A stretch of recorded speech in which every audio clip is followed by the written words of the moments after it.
Midnight local time here in Australia means it is time for another one of these aviation news recaps, and in today's proceedings, honestly, it's a bit more of a grounded video. It's been a very busy past week and a half, so sometimes it's good to have a little bit of a reset and take a look at some news that isn't necessarily groundbreaking, but still important. In today's coverage, there is focus on Emirates, who are expanding their route network, Airbus orders and deliveries, and developments over at Norse Atlantic Airways. Let's begin with Airbus, who have published their orders and deliveries figures for May, highlighting actually a drop in monthly deliveries, equating to around about 16% from April. The manufacturer says it was able to deliver 53 aircraft in May to several leading airline customers. This ranges from Turkish Airlines to Delta, United, EasyJet, SAS, Spirit, Lufthansa, and many others.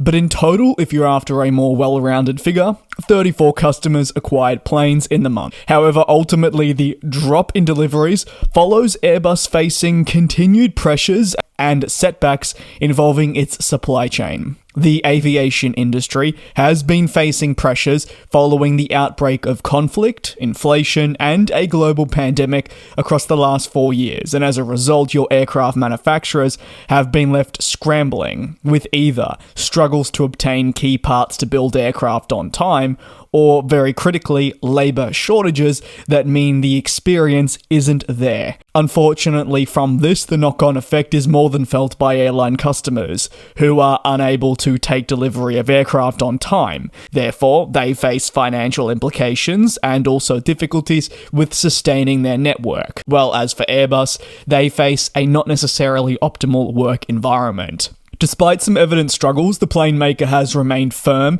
with its target of delivering 800 commercial aircraft to customers in 2024. Again, I have to say, this represents an increase from 2023, and after the 5th month of the year, if you're curious as to how they're tracking, well, they've delivered 256 aircraft to 58 customers. However, the month did see gross orders reaching 27. The most notable inclusion was actually an order for 20 of the A330-900s, part of the A330neo family. Unfortunately, the order was from an undisclosed customer, therefore the destination of the commitment remains unknown at this stage, to be revealed later. Furthermore, the manufacturer was also able to secure a purchase from Nordic Aviation Capital for 7 of your A321neos. These the only 2 commercial aircraft orders confirmed during a slower month for the plane maker. But looking ahead, it's going to be very busy. In July, we have the Farnborough Air Show, where several airlines are looking to already announce landmark orders that we know about. There are no doubt more in the works, and looking beyond the Farnborough Air Show, there are many other airlines currently issuing requests for proposals, and Airbus will hope to position itself as the front runner to win over these contracts. Let's move over to Norse Atlantic Airways, an always very interesting carrier to explore, and in a similar fashion to Airbus, they've published their results for May, showcasing another fantastic month of flying for what is still a relatively new airline. The results really focused in on your traffic, and there were some pretty substantial rises. The carrier did say it was able to double almost every element of its traffic. There were rises, for example, in passengers carried, with 129,722 people jumping aboard a Norse Atlantic service.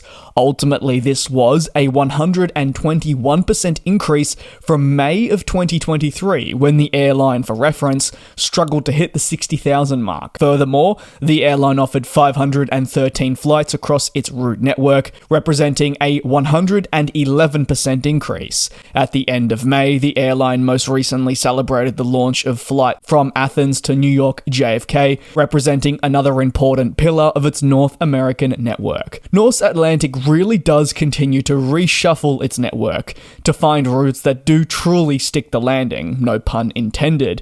Additionally, the airline has carefully looked to select markets during the colder months that'll see increased flying and hopefully turn better results as they await the busy summer schedule. For airlines like Norse Atlantic Airways, the summer months are their bread and butter, but it's working out in the other months how to remain agile and successful. During May, Norse reported a 99% completion rate, with punctuality increasing by just 1 percentage point to 81% overall. Load factors were also steady, but they still dramatically rose year over year to 81%, so the same as your punctuality. But in terms of load factor, this actually was an 8 percentage point increase from 1 year prior. ASKs increased and RPKs increased by over 100% as well. All business areas showed improvement as Norse aims to cement itself as a long-term player in the industry. The airline's CEO and founder spoke on the success enjoyed in May, stating it was a busy month as the company gears up for incredible levels of demand during this summer season. It's therefore integral for the airline to have a network that is ready. And interestingly, May was also a month that saw the airline selected as a partner for P&O Cruises during the Caribbean winter cruise season. Why is this important? Well, it's going to provide another avenue for the carrier to increase its passenger numbers and results during typically bleaker months for traveling.